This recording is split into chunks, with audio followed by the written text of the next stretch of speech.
रहाई के एक और एपिसोड में आपका स्वागत है। आज हम इस बात पर मनन करेंगे कि क्रिसमस का अर्थ क्या है। आपने पार्क में छोटे बच्चों को अपने माता पिता के साथ खेलते हुए देखा होगा। कल्पना कीजिए कि बच्चा 2 या 3 साल का है, तो उसके माता पिता कैसे उससे पेश आते हैं। बड़ों की तरह नहीं, उस बच्चे के समान बन जाते हैं, उसकी बोली बोलते हैं, उसकी तरह भागते हैं। वो जब पकड़ना चाहता है तो उसको पकड़ने देते हैं, जब वो लड़ता है तो उसको हार कर देते हैं, और जब वो गिर जाता है तो झुक कर घुटनों में होकर उसको उठाते हैं और उसको गले से लगाते हैं। माता पिता स्वाभाविक रूप से ऐसे करते हैं। क्यों? क्योंकि बच्चा हमारी बोली नहीं समझ सकता, हमारे दौड़ नहीं लगा सकता, और हम सीधे खड़े होकर उसको उठा नहीं सकते, हमें झुकना पड़ता है। क्रिसमस इसी बात को याद दिलाता है। ईश्वर हमसे इतना प्यार करता है कि उसने सिर्फ अपने नियम नहीं दिए, अपनी आज्ञाएं नहीं दी, सिर्फ अपने नबियों को नहीं भेजा, उसने अपने पुत्र को, अपने इकलौते पुत्र को हमारे बीच में भेजा, ताकि वो हमारी बोली बोल सके, वो हमारा खेल खेल सके, और जब हम गिर जाते हैं तो वो हमें उठा सके। क्रिसमस इस बात को, इस पर्व को, इस दिन की घोषणा है। प्रिय भाई बहनों, ईश्वर ने बहुत सारे चमत्कार किए हैं। पूरे भूमंडल को रचना कोई चमत्कार से कम नहीं था। जो नहीं था उसको वचन मात्र से अस्तित्व में लेकर आया। मनुष्य को मिट्टी से गढ़ा उसने, अपने ही प्रतिरूप बनाया और अपनी ही रूह भर दी। ये बहुत बड़ा चमत्कार था। मुक्ति इतिहास में हम बहुत सारे चमत्कार पाते हैं, लेकिन उन सब चमत्कारों से बढ़कर चमत्कार था जब ईश्वर स्वयं मनुष्य बन गया। और मनुष्य ही नहीं, कोई शक्तिशाली, बहुत बड़ा चौड़ा, लंबा चौड़ा शक्तिशाली मनुष्य की तरह नहीं, एक निस्सहाय, निहत्ते, निर्बल, कमज़ोर बच्चे की तरह इस संसार में आया। ये सबसे बड़ा चमत्कार है, प्रेम का चमत्कार है। ये प्रेम की बोली है। जब हम चरनी के सामने खड़े हैं तो हम उस प्यार के एक झलक हम लेते हैं। जब हम किसी का जन्मदिन मनाते हैं तो हम उस जन्मदिन में उस व्यक्ति की इच्छा के अनुसार करने की कोशिश करते हैं। अगर उसे लाल रंग के गुब्बारे पसंद हैं तो लाल रंग के गुब्बारों से घर सजाते हैं। अगर उसे किसी चॉकलेट केक पसंद है तो हम उसके लिए चॉकलेट केक बनवाते हैं। उसके इच्छा के अनुसार का भोजन बनता है, उसके इच्छा के अनुसार सब कुछ होता है। क्रिसमस में भी यही होना है। क्रिसमस की तैयारियों में जब हम अपने घर सजाते हैं, केक बनाते हैं, गाना गाते हैं, कपड़े खरीदते हैं, चर्च जाते हैं, इन सब में हमें ये इसलिए करना है क्योंकि ये यीशु की इच्छा के अनुसार हो। यीशु का दिन है, इसीलिए हम हिंदी में कहते हैं ना, ये बड़ा दिन है। सच में ये बड़ा दिन है, क्योंकि ईश्वर मनुष्य बना और हमारे बीच में रह गया। तो हम उसकी खुशी के लिए, तो क्रिसमस की तैयारी में अगर हम केक नहीं बना पाते, अच्छे कपड़े नहीं पहन पाते, अच्छे तरीके से अपने घर को नहीं सजा पाते, तो भी कोई बात नहीं अगर ये सब के बीच में यीशु हो। लेकिन यीशु नहीं है, बाकी सब कुछ हम कर रहे हैं, तो वो क्रिसमस नहीं है। तो प्रिय भाई बहनों, हमें ध्यान देना है कि क्रिसमस का केंद्र बिंदु यीशु है, और यीशु के खुशी के लिए, उसकी इच्छा को पूरी करने के लिए, उसके आनंद के लिए हमने सब कुछ करना है।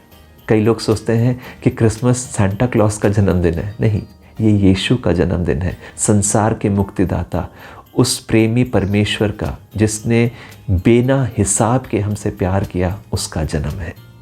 और क्रिसमस सिर्फ ईसाइयों का पर्व नहीं, पूरे मानव राशि के लिए यीशु मुक्तिदाता है, और मनुष्य इसको स्वाभाविक रूप से जानता है।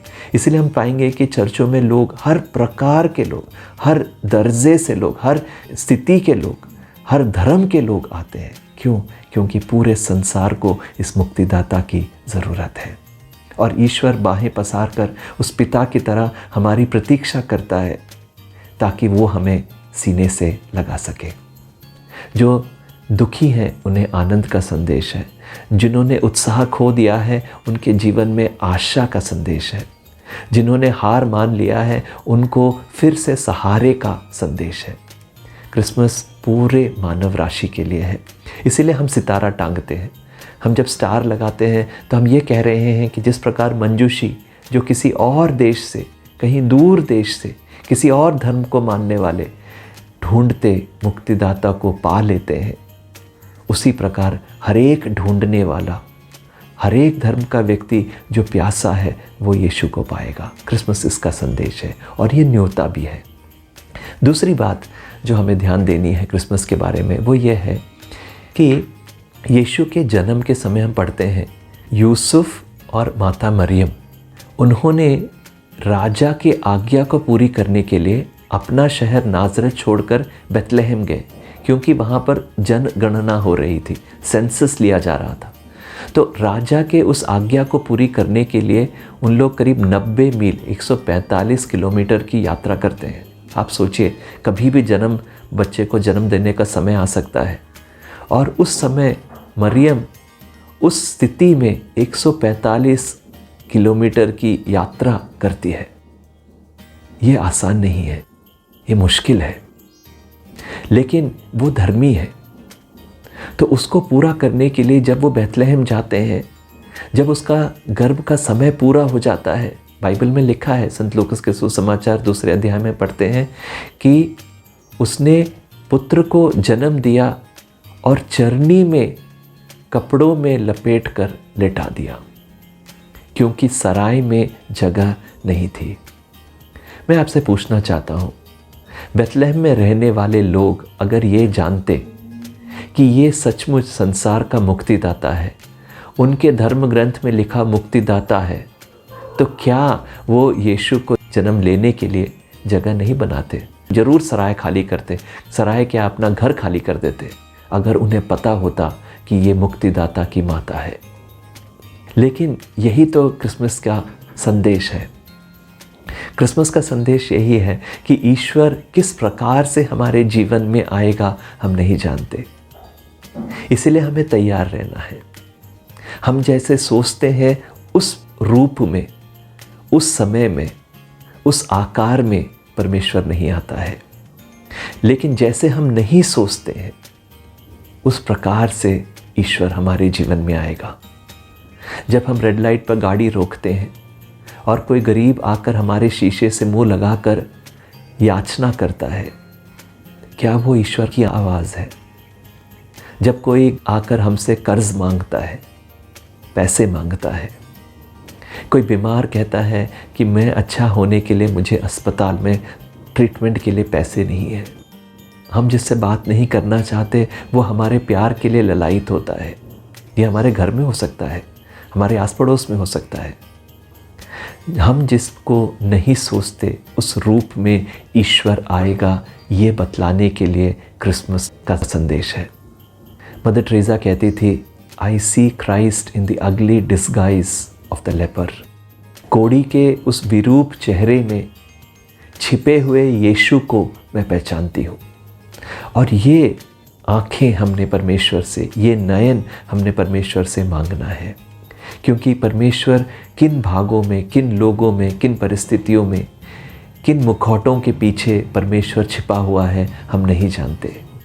यीशु ने कहा, हमारे जीवन के अंत में हमारा न्याय इस प्रकार से किया जाएगा, हमसे पूछा जाएगा, मैं भूखा था और तूने मुझे नहीं खिलाया, मैं प्यासा था और तूने मुझे नहीं पिलाया, मैं नंगा था और तूने मुझे वस्त्र नहीं पहनाए, मैं कैदी था और तू मुझसे मिलने नहीं आया। और हम पूछेंगे, परमेश्वर ये कब हुआ? तो बोले कि जब जब एक भूखे को तुमने खिलाया, मुझे ही खिलाया, जब प्यासे को पिलाया, मुझे पिलाया, नंगे को वस्त्र ओढ़ाए, कैदी से मिलने गए तो मुझसे ही मिलने आए। उस परमेश्वर को पहचानने का न्योता है क्रिसमस। इसलिए प्रिय भाई बहनों, हमें प्रार्थना करनी है, हमारी मन की आंखें खुल जाएं, इस छिपे हुए यीशु को पहचानना है। और जब हम पहचानेंगे तब हम जगह बनाते हैं। हमारे दिलों में बहुत सारी चीज़ें भरी पड़ी हैं, जगह बनानी है ताकि हम यीशु को पहचान सकें।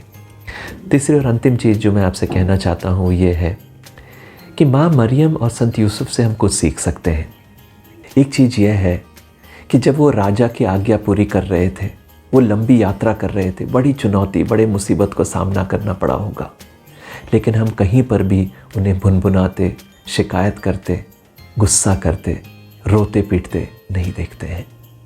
उन्होंने सब कुछ बड़े संयम के साथ, बड़ी शांति के साथ उन्होंने उसको स्वीकारा। लेकिन वो ये जानते थे कि ईश्वर इन सब में भी छिपा हुआ है।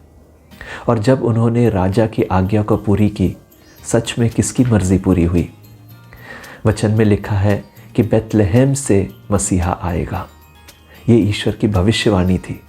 और इस लंबी यात्रा को पूरी करने में उन्होंने राजा की आज्ञा पूरी की, लेकिन सच में किसकी आज्ञा पूरी हुई? ईश्वर की। हमारे जीवन में जब कठिन परिस्थितियां आती है, मुश्किल आती है, तकलीफ़ आती है, बीमारी आती है, जो हम सोचते हैं वैसे उत्तर नहीं मिलता, या लोग हमारे सामने दरवाज़ा बंद कर देते हैं, हमें ठुकरा देते हैं, तो क्या हम ये पहचान सकते हैं कि इन सब में भी ईश्वर का हाथ है? इन परिस्थितियों में भी ईश्वर हमें अकेला नहीं छोड़ रहा है। और अगर हम विश्वास के साथ अपने जीवन को उसको समर्पित करते हैं, तो हम सच में ईश्वर की मर्ज़ी को इन परिस्थितियों में भी पा पाएंगे। वचन माँ मरियम के बारे में कहता है कि उन्होंने ये सब चीज़ें अपने हृदय में संचित रखा। संचित रखने को जब लिखा गया है बाइबल में, उसका मतलब यह है कि अपने सोचों के साथ उस भाग को, उस घटना को बार बार याद किया। नहीं समझ पा रही हैं, लेकिन उस पर मनन किया, उसमें ईश्वर की मर्ज़ी ढूंढने की कोशिश की, बार बार उसके बारे में मनन किया, उस पर समय बिताया। हमारे जीवन के जो कठिन परिस्थितियां हैं, जिन परिस्थितियों को हम समझ नहीं पाते, उनको क्या हम माँ मरियम से सीख कर अपने हृदय में संजोए रख सकते हैं, संचित रख सकते हैं?